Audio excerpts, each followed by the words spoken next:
আসসালামু আলাইকুম, করে কাব্যতে আপনাদের সবাইকে স্বাগতম। আজকে আমি আপনাদেরকে দেখাবো একটি চিকেন কষা রেসিপি। তো এখানে আমি একটি প্যানের মধ্যে প্রথমে সরিষার তেল নিয়ে নিচ্ছি পরিমাণ মতো। এরপর এখানে পেঁয়াজ কুচি দিয়ে দিব আর সাথে আস্ত মরিচ দিয়ে দিব। তারপর এটাকে ভাজা ভাজা করে নিব। এরপর এখানে আমি সব রকমের গুঁড়ো মশলা, লবণ, হলুদ, জিরা গুঁড়া, ধনিয়া গুঁড়া, গরম মশলা গুঁড়ো সব দিয়ে দিয়েছি। এরপর এটাকে এই প্যানের মধ্যে ঢেলে মশলার সাথে আবার একটু সুন্দর করে মিক্স করে নিতে হবে। এটাকে একদম ভাজা ভাজা করে নিতে হবে। এরপর এখানে আমি আদা রসুন বাটাটা দিয়ে দিয়েছি। আদা রসুন বাটা দেওয়ার পরে এটাকে আমি আবার পানি দিয়ে মিক্স করে নিব।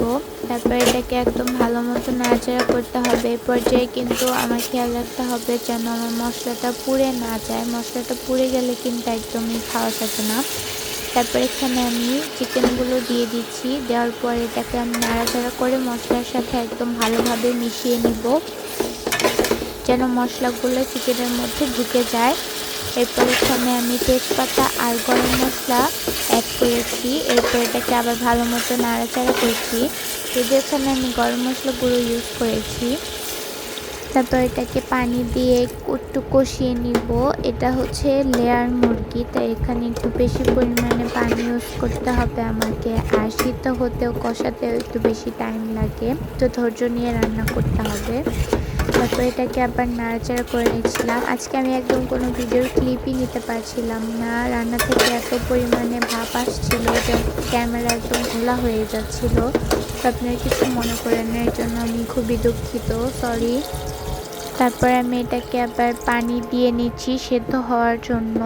এরপর এটাকে একটু নাড়াচাড়া করে পানির সাথে একদম ভালোভাবে মিশিয়ে দিচ্ছি। এরপর আমি একটি ঢাকা দিয়ে এটাকে ঢেকে দিব ভালো মতো, আর একদম প্রপারলি সিদ্ধ হয়ে যায়। ঢাকাটা ওঠানোর পরে আবার একটু নাড়াচাড়া করে নিলাম। এখানে কিন্তু আমাকে চুলার জালটা একদম একটু মাঝামাঝি হাই টু লো ফ্লেমে রাখতে হবে যাতে এটা ভালো মতো প্রপারলি কুকড হয়। এরপর এটাকে আমি একদম ভালো মতো সিদ্ধ করে নিয়েছি। এরপর এখানে হচ্ছে আমি জিরা গুঁড়া এবং গরম মশলার গুঁড়োটা ইউজ করব। লাস্টের দিকে দুটো গুঁড়ো মশলা ইউজ করলে রান্নার টেস্টটা অনেক বেশি মজা হয়, খেতেও ভালো লাগে। এরপর এটাকে আবার একটু নাড়াচাড়া করে খুব সুন্দর মতো মিশিয়ে নিচ্ছি। এখন আর আমি বেশি জাল করব না, তাহলে ওই দুটো গুঁড়ো মশলার ফ্লেভারটা চলে যাবে। হালকা একটু নাড়াচাড়া করে এটাকে আমি চুলার থেকে নামিয়ে একটি বাটিতে ঢেলে খুব সুন্দর মতো পরিবেশন করব। আপনারা আমার দেখানো ওয়েতে চিকেন কষা করতে পারেন, তাহলে কিন্তু এটি খেতে অনেক বেশি মজা লাগবে, আর এটা টেস্টটা অনেক ভালো লাগে খেতে। দেখুন কি সুন্দর একটি কালার এসেছে, আর এটা খেতে একদম অনেক মজা হয়েছিল। আপনারা আমার দেখাতো এতে রান্না করতে পারেন। এভাবে রান্না করলে খেতে সবাই পছন্দ করবে। আপনাদের সবাইকে ধন্যবাদ আমার ভিডিওটি দেখার জন্য। সবাইকে জানাই টাটা।